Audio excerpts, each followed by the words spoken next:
আমি যদি আপনাকে জিজ্ঞেস করি আপনি কোথায় বসবাস করেন, আপনি বলবেন যে আমি দিনাজপুরে থাকি। আপনি আমাকে জিজ্ঞেস করলে আমি বলবো আমি রাজশাহীতে থাকি। অথচ সত্য কথা হচ্ছে, বাস্তব কথা হচ্ছে, আমরা কেউ রাজশাহীতেও থাকি না, আমরা কেউ দিনাজপুরেও থাকি না, আমরা কেউ বাংলাদেশেও থাকি না। আমরা আল্লাহ সুবহানাহু তাআলা যে সময় সেট করে দিয়েছেন, মহাকাল, মহাসময়, এই মহাসময়ের একটা নির্দিষ্ট জায়গায় আমরা বসবাস করি। কথা যদি বুঝাতে না পারি তাহলে আমি ব্যর্থ। আমার জন্ম 1993, আমার মৃত্যু আল্লাহ লিখে রেখেছে, মানে 1993 থেকে আমার মৃত্যু পর্যন্ত যে সময়টা, এই সময়টার মধ্যে আমি বসবাস করি। এই সময়টার মধ্যে আমি চাইলে সৌদিতেও থাকতে পারি, আমি চাইলে বাংলাদেশেও থাকতে পারি, আমি চাইলে ভারতেও থাকতে পারি, কিন্তু আমার থাকার জায়গা এই সময়। যেই দিন আল্লাহ আমাকে দুনিয়াতে পাঠিয়েছে ওই দিন একটা টাইম মেশিন স্টার্ট হয়ে গেছে।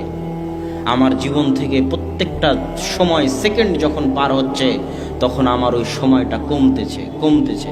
যেখানে গিয়ে আমার এই টাইম মেশিন থেমে যাবে, সেটা কাছে চলে আসতেছে, নিকটে চলে আসতেছে, অতি নিকটে চলে আসতেছে। পরীক্ষার হলে এসএসসি পরীক্ষা শুরু হবে 3রা ফেব্রুয়ারি। পরীক্ষার হলে 3 ঘন্টার সময় থাকে, 4 ঘন্টার সময় থাকে।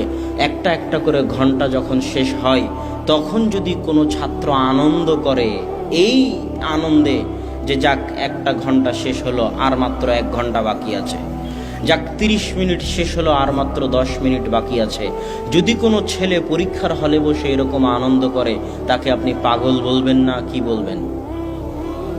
জোরে বলেন, সে কি? মূর্খ। ওই শিক্ষার্থী যে পরীক্ষার হলে বসে থেকে সময় শেষ হওয়ার কারণে আনন্দ করে, সে যত বড় মূর্খ, যারা 31st নাইট উদযাপন করে তারা তার চাইতে বড় মূর্খ।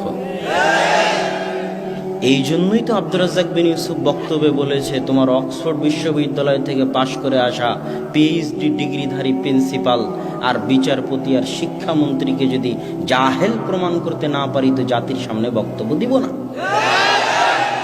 এটাই বাস্তব। ইসলাম বিরোধী প্রত্যেক কাজই হচ্ছে মূর্খতা।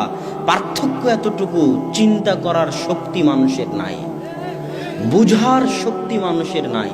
সে শিখেছে ঠিকই, কিন্তু আসল জিনিস এখনো শিখেনি, আসল জ্ঞান এখনো অর্জন করেনি।